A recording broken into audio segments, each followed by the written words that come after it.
Welcome to Chapter 6, Segmenting and Targeting Markets. The purpose of market segmentation is to let the marketer tailor marketing mixes to meet the needs of one or more specific segments.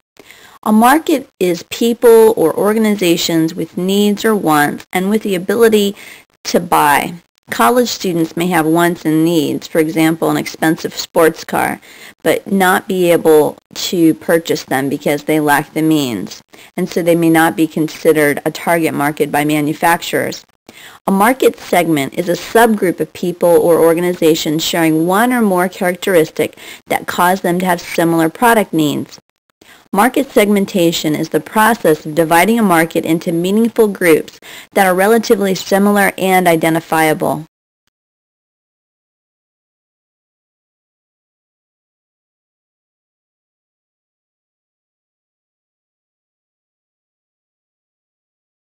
Market segmentation developed in the 1960s in response to growing markets with a variety of needs and in response to increasing competition. It assists marketers in developing more precise definitions of customer needs and wants. Market segmentation also helps decision makers more accurately define marketing objectives and better allocate their resources. Market segmentation is also used to develop a competitive advantage. Listed are the different criteria that marketing managers have to analyze to determine their market segments. Substantiality means that a selected segment must be large enough to justify the development and maintenance of a special marketing mix. Serving the specific needs of the segment, whatever its size, has to be profitable. A very specific market segment, such as fundamentalist Christians wanting to fly directly to Jerusalem from Miami on a church-run airline that emphasizes prayers, religious in-flight movies, and no alcohol, may not be substantial enough to support an airline. And it wasn't. Lord Air didn't last very long. Identifiability and measurability refers to the segments that must be identifiable and their size has to be measurable. Accessibility means the firm must be able to reach members of this targeted market with customized marketing mixes. If a target market is identified but they can't be reached through advertisements, then a marketing mix is obviously useless.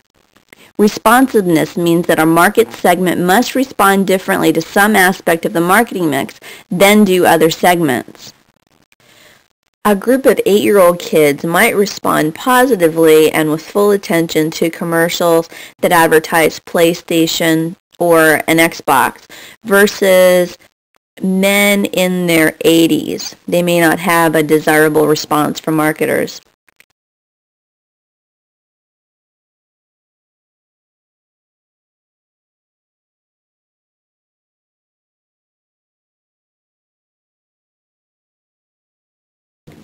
A segmentation base, or variable, is a characteristic of individuals, groups, or organizations that is used to divide a total market into segments. Markets can be segmented using a single or multiple variables.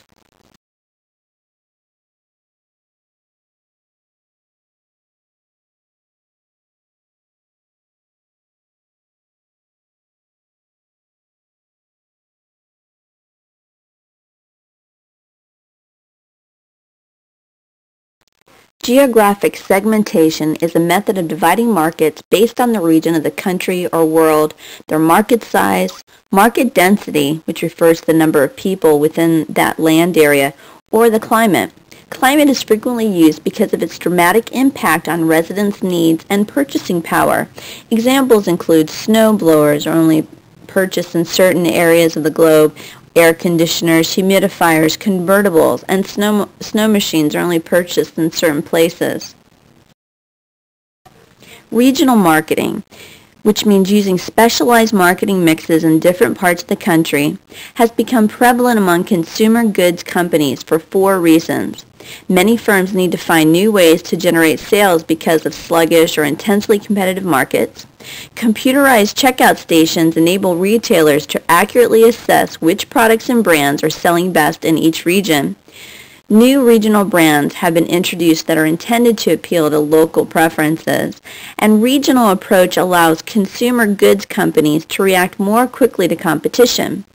Regional marketing is very common in the food industry.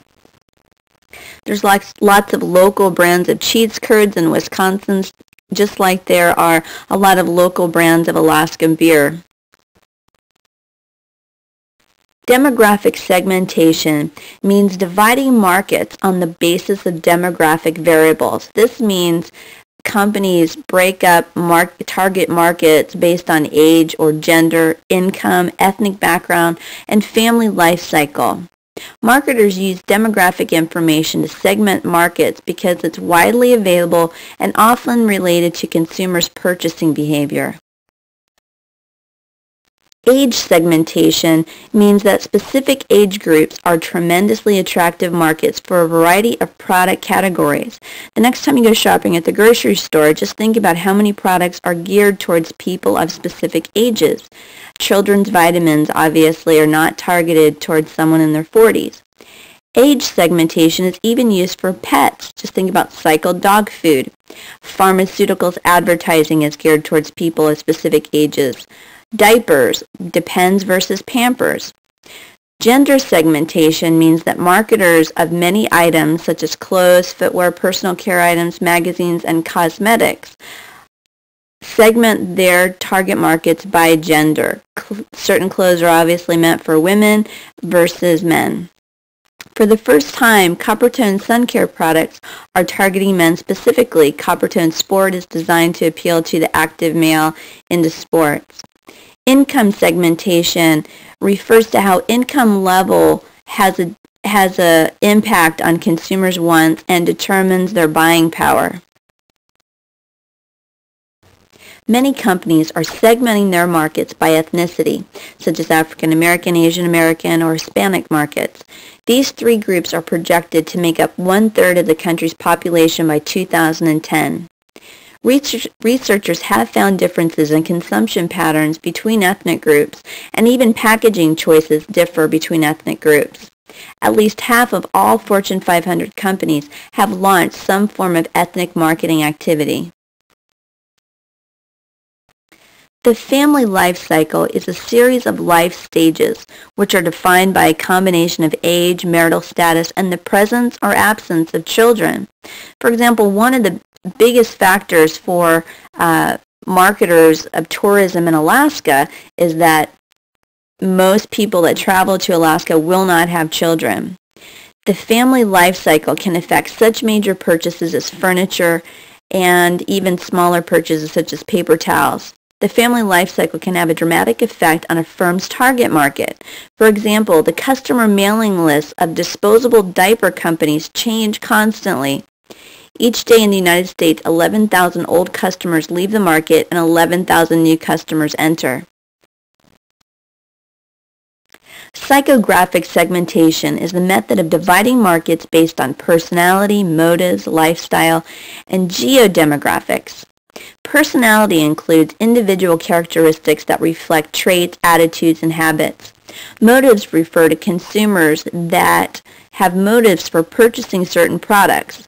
Marketers often try to appeal to such motives as safety, rationality, or status. Lifestyle segmentation divides individuals into groups according to their activities, interests, and opinions. Often certain socioeconomic characteristics such as income and education are included. Acura cars are marketed as fitting a particular lifestyle. Acura believes its customer is a yuppie with self-confidence and individuality.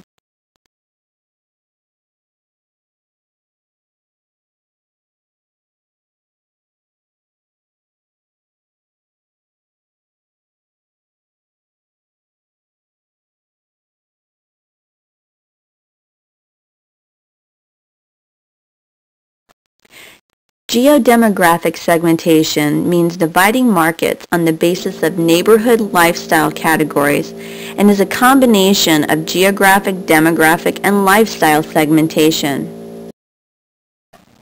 The Values and Lifestyles Program, or VALS, is a consumer psychographic segmentation tool developed by SRI International to categorize U.S. consumers. VALS categorizes U.S. consumers by their values, beliefs, and lifestyles rather than by traditional demographic segmentation. The VALS groups are described by the intersection of two dimensions, resources and self-orientation. The 8 VALS segments are actualizers, fulfillers, believers, achievers, strivers, experiencers, makers, and strugglers. The Values and Lifestyles program is a psychographic segmentation tool used for categorizing consumers by their lifestyles instead of more traditional demographic variables. The 8 VALS categories define segments of adult consumers with different attitudes and distinctive behavior and decision-making patterns. Benefit segmentation means dividing markets on the basis of benefits consumers want from their products. By matching demographic information to interests in particular types of benefits, typical customer profiles can be built. Customer profiles can be matched to certain types of or times of media usage to develop promotional strategies for reaching these target markets. If you've ever turned the TV on first thing Saturday morning, what are you likely to find? Usually cartoons and commercials geared toward children. One benefit of buying a particular model of car may be safety. What kind of customer would be likely to seek this benefit rather than the benefit of style or price? Most likely families with small children are looking for safe cars. Also, families with small children may look for car seats that are especially safe. Certain consumers seek watches as an accessory. Other people seek watches as a status symbol or special gift. Obviously, marketers are going to appeal to these two different types of markets in very different ways. This would be the difference between possibly Timex for the runner who wants a stopwatch and someone who's looking for a Rolex watch for a status symbol. Usage rate segmentation is the method of dividing a market based on the amount of the product purchased or consumed. The most common usage rate categories are former users, potential users, first-time users, light users, medium users, and heavy users. The 80-20 principle is a business rule of thumb stating that 20% of all customers generate 80% of the demand. Although the percentages are not always exact, a close approximation of this rule is often true. This principle reinforces the concept that heavy users, usually the most important and profitable part of a business, are actually a small percentage of the total number of customers. Who do you think the beer industry targets most? It's men between the ages of 18 to 28. They watch sporting events and drink 80% of beer consumed in the United States. Heavy users are so important that the airlines developed frequent flyer programs for them. An estimated 7% of air travelers generate 80% of the ticket sales. Business market segmentation variables can be classified into two major categories, macro segmentation and micro segmentation. The first category, macro segmentation, entails dividing business markets into segments based on general characteristics. Geographic location is one of them. This is the demand for some business products vary considerably from one region to another. Customer type. Segmentation by customer type allows business marketers to tailor that marketing mix to the unique needs of particular organization types or industries. Customer size. A company's size may affect its purchasing procedures, the types and quantities of products it needs, and its responses to different marketing mixes. Product use. How customers use a product, particularly raw materials, have a great deal of influence on the amount they buy, their buying criteria, and their selection of vendors. The second category in business market segmentation is micro-segmentation. This is the process of dividing business markets into segments based on characteristics of decision-making units within that macro segment. Some of the more commonly used micro-segmentation variables are key purchasing criteria. This means each business places various amounts of importance on factors such as quality, delivery, technical support, and price. Purchasing strategies. Satisficers usually contact familiar suppliers and place an order with the first to satisfy product and delivery requirements. Optimizers consider numerous suppliers, both familiar and unfamiliar, and then solicit bids and analyze their different options. Importance of purchase refers to classifying business customers according to the significance they attach to the purchase of a product. The purchase may be considered routine by some customers but very important to others. Personal characteristics refers to the personal characteristics of purchase decision makers, their demographics, job responsibilities, and psychological makeup. All these things influence their buying behavior and offer a viable basis for segmenting some business markets.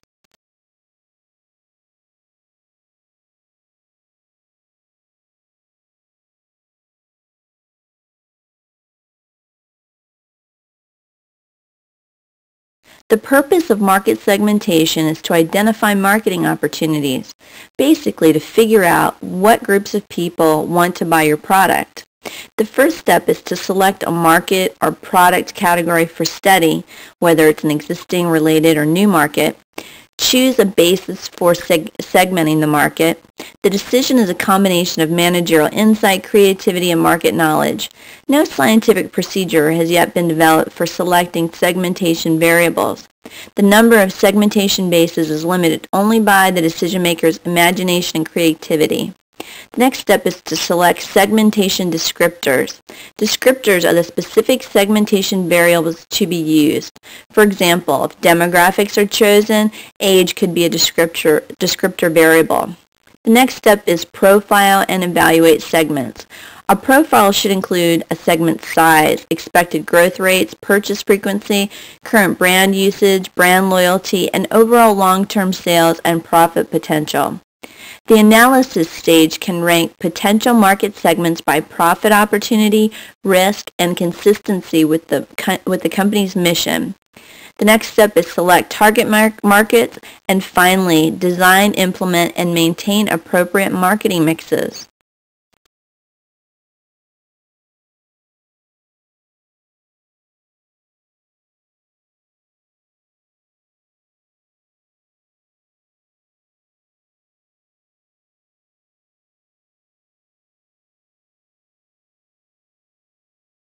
The undifferentiated targeting strategy is a marketing approach based on the assumption that the market has no individual segments and requires a single marketing mix. It's a mass market philosophy, viewing the world as one big market with no individual segments. There is only one marketing mix with an undifferentiated strategy. It assumes that individual customers have similar needs. The first firm in an industry sometimes uses this targeting strategy because no competition exists.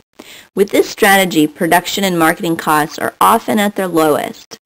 This strategy leaves opportunities for competitors to enter the market with more specialized products and appeals to specific parts of the market.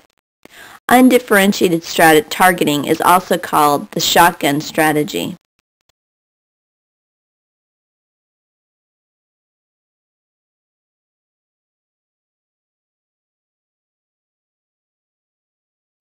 The concentrated targeting strategy is a marketing approach based on appealing to a single segment of a market.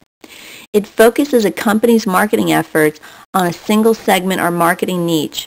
Niches can be very profitable. For example, gourmet coffee, mountain bikes, and Rolls-Royces appeal to specific segments of the population. A firm can concentrate on understanding the needs, motives, and satisfactions of the members of one segment and can develop and maintain a highly specialized marketing mix. A concentrated strategy allows small firms to be competitive with very large firms because of a small firm's expertise in one area of the market. Concentrated targeting is called a rifle strategy because of its precision. The dangers associated with this type of strategy include changes in the competitive environment which could destroy the only segment targeted. The concentrated targeting strategy can also lead to the fatal mistake of the majority fallacy, which is the selection of the largest, most profitable segment regardless of the number or strength of its competitors.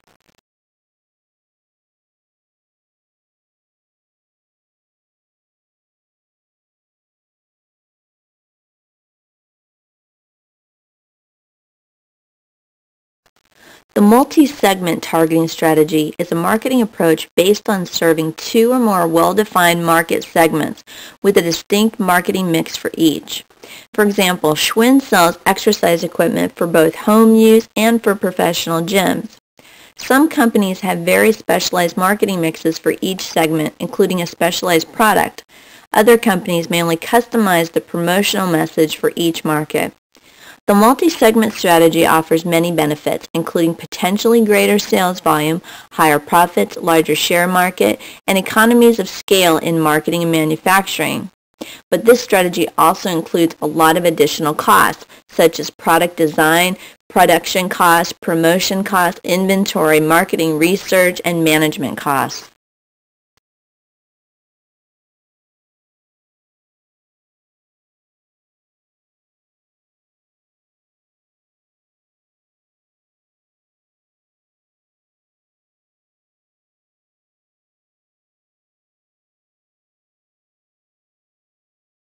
Cannibalization occurs when sales of a new product cut into the sales of a company's existing products. For example, the success of liquid Tide laundry detergent cut into the sales of powdered Tide. Positioning is the development of a specific marketing mix to influence potential customers' overall perception of a brand, product line, or organization in general. The term position refers to the place that a product occupies in consumers' minds relative to competing brands.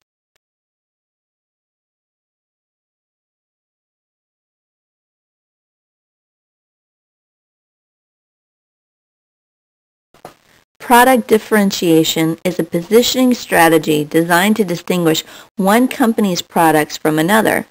The difference can be real or perceived.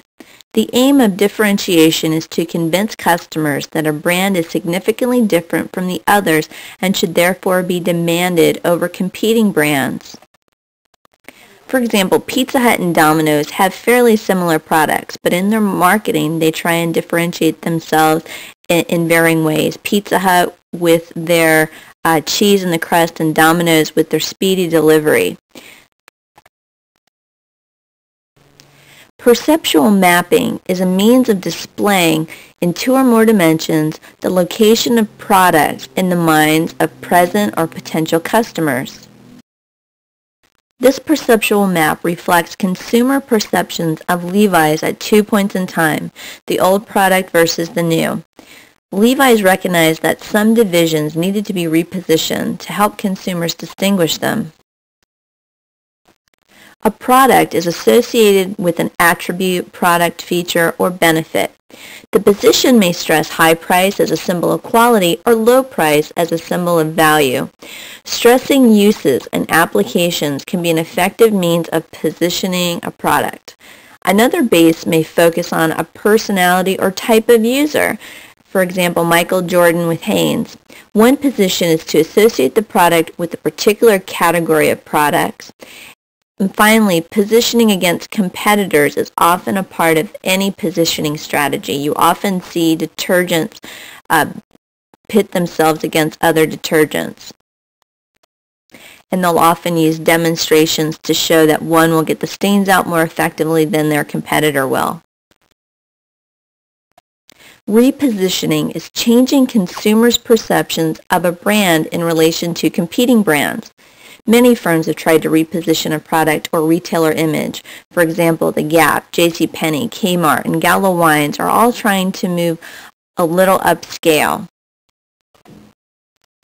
You probably see quite often Sears with their Come See the Softer Side of Sears campaigns trying to appeal not just to men looking for tools and lawnmowers, but women who do their apparel shopping and jewelry shopping there.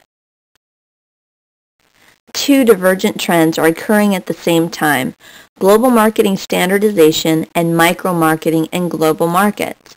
The steps in global market segmentation and targeting are basically the same as in local marketing. The main difference is the segmentation variables commonly used.